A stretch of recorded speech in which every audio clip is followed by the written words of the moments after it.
Assalamualaikum warahmatullahi wabarakatuh. Saya Eka Sugeng Aryadi, seorang guru di MTSN 6 Pasuruan, Provinsi Jawa Timur. Saya akan mengulas buku berjudul Tunas Pancasila.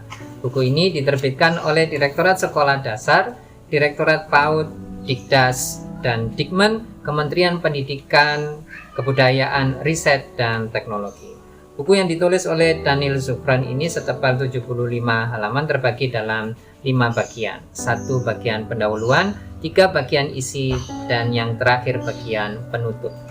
Pada bagian pendahuluan, penulis buku ini menyampaikan bahwa dalam rangka mendukung visi dan misi Presiden Indonesia untuk Indonesia Maju, maka Kementerian Pendidikan dan Kebudayaan dalam renstra-nya tahun 2020-2024 berusaha menghadirkan pelajar Pancasila.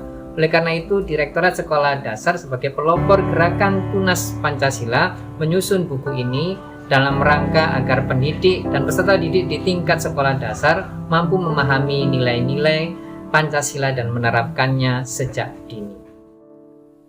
Bagian kedua adalah menggali Pancasila.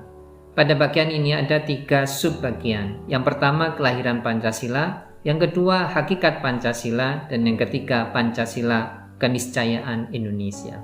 Pada bagian pertama, kelahiran Pancasila, dijelaskan di dalam buku ini bahwa Pancasila tidak lahir secara tiba-tiba, tapi melalui perjalanan sejarah yang panjang dan melelahkan.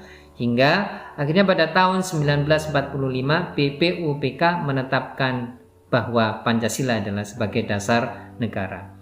Yang kedua, hakikat Pancasila. Dalam buku ini juga dijelaskan ada 3 dimensi, dimensi kesejarahan, dimensi pemaknaan, dan dimensi kehidupan. Bahwa Pancasila jelas melalui perjalanan sejarah yang panjang.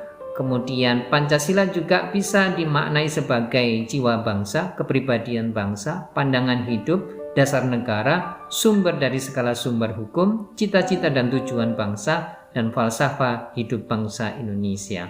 Maka Pancasila adalah sebuah keniscayaan bagi Indonesia karena mampu menaungi seluruh agama, ras, bangsa, dan golongan. Bagian ketiga dari buku ini adalah memahami makna Pancasila.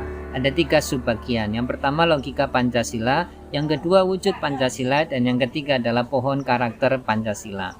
Yang pertama, logika Pancasila, artinya nilai-nilai Pancasila itu logis, masuk akal, dan bisa dipertanggungjawabkan secara runtut dan sahih. Kemudian wujud Pancasila, artinya nilai-nilai Pancasila itu bisa diwujudkan, dipraktekkan, dan diterapkan dalam kehidupan sehari-hari sesuai dengan kearifan lokal daerah masing-masing. Dan yang ketiga, pohon karakter Pancasila itu artinya secara akar atau ontologi, nilai-nilai Pancasila benar-benar digali secara mendasar dari kebudayaan bangsa Indonesia. Kemudian batang dari pohon itu atau epistemologi, bahwa nilai-nilai Pancasila itu bisa diperoleh dari penggalian ilmu pengetahuan. Dan yang terakhir, aksiologi atau daun dan buah dari pohon itu adalah terciptanya profil pelajar Pancasila. Bagian keempat dari buku ini berjudul Menyemai Nilai-Nilai Pancasila. Ada 3 subbagian. Yang pertama, manifestasi sila Pancasila.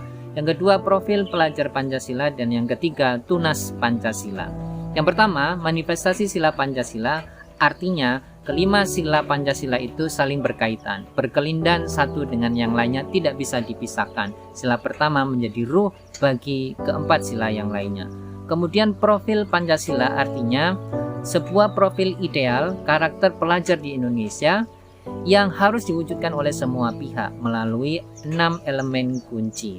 Dan yang terakhir, tunas Pancasila artinya anak-anak di sekolah dasar harus sudah disemaikan nilai-nilai Pancasila secara mendasar yang benar dan sesuai dengan buku Tunas Pancasila ini.